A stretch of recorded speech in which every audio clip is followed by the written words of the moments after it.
This time, I'm going to talk about the essentials of an emergency food and water supply.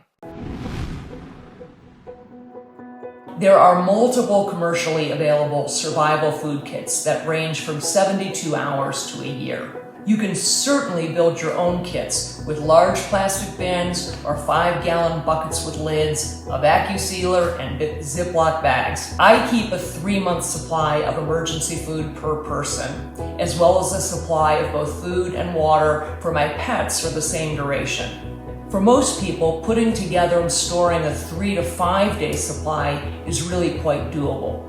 In building your kit, you can consider including a wide variety of foods such as canned meats, chili, spaghetti, beans, fruits, and vegetables. Don't forget to pack a manual can opener. Try to include foods that are high in calories and nutrition.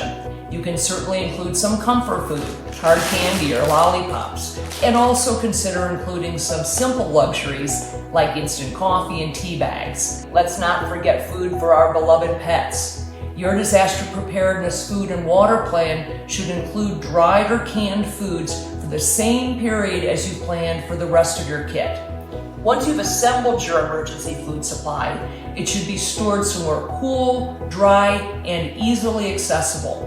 You'll need to review the contents on a regular basis to assure that items are still within their freshness dates. Having an ample supply of clean water is a top priority in an emergency.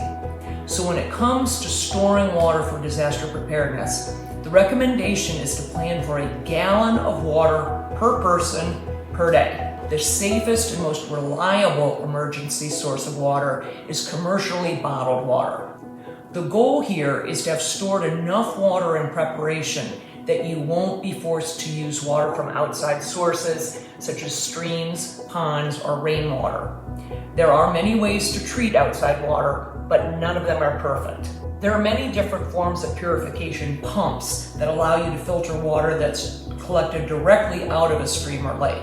It has the option to put the filter directly into the water source and to pump the filtered water into a clean vessel. Remember, we're talking about rational readiness, the simple, relatively inexpensive things that you can and should do to assure that you and your loved ones will not be reliant on a system that may well be completely incapacitated as the result of a disaster.